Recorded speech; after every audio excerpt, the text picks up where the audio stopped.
Hey guys, so guess how long I worked out for this morning?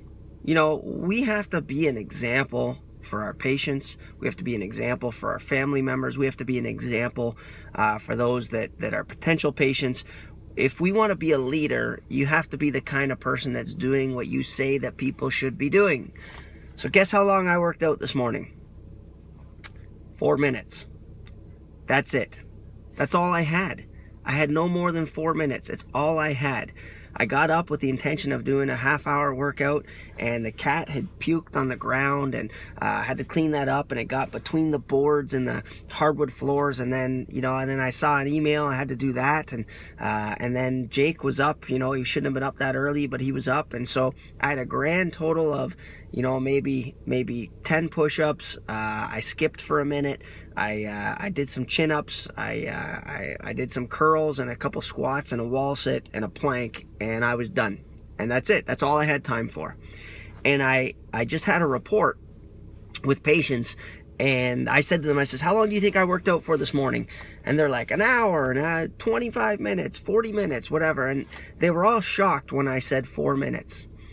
And it was a good eye-opener, because I think that sometimes when we're trying to be leaders, we're so excited about teaching them all the stuff that they could be doing.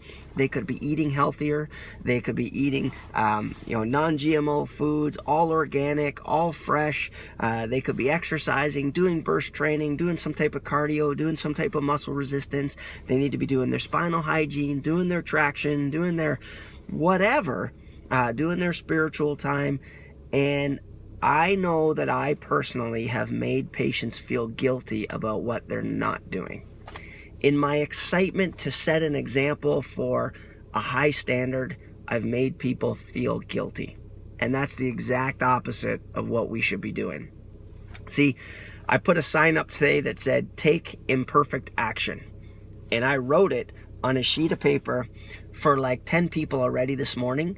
And because they were trying to quit smoking. One lady was trying to exercise. One was trying to do Pilates. Another one was trying to do walk regularly with her friend and wasn't successful at it. And I could see it. Now that I had the eyes to see it, I could see that they felt guilty about not doing it. And that doesn't help anybody. That doesn't even help your relationship with them. And so I just was reminded to help people to just take imperfect action. Something, anything, right? If you didn't eat the perfect breakfast, so what? Add an apple or a banana or whatever. So what you didn't exercise? Drop down and do a plank for 1 minute. It's not perfect, but it's better than you otherwise would have. I want you to analyze this week. I know that you guys are healthcare leaders, and so am I.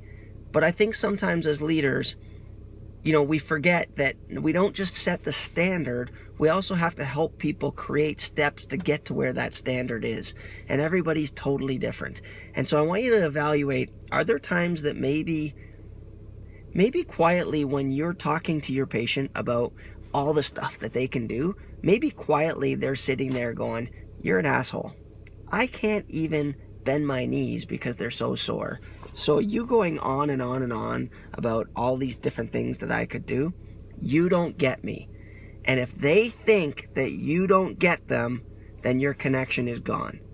The more they understand that you get them, the more they'll listen to what you say, and the higher likelihood that they'll end up long-term patients.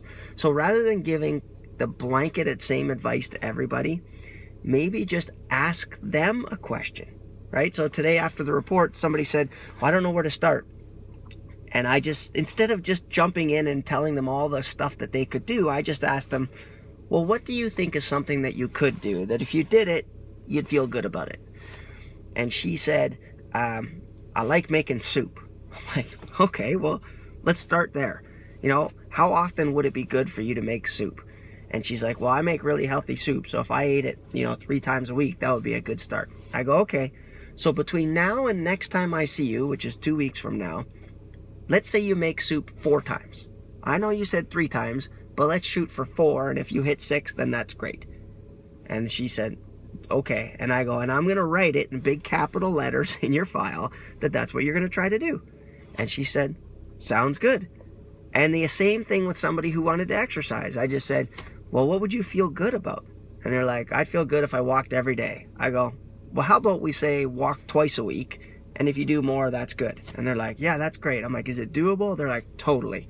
And I know that they're going to be just great. So look to times in your life and in your practice that you might not be present enough with the patient to give them advice that's relevant to them, and look for ways to modify that in a way that can build the relationship with the patient while still moving them in a direction of higher health.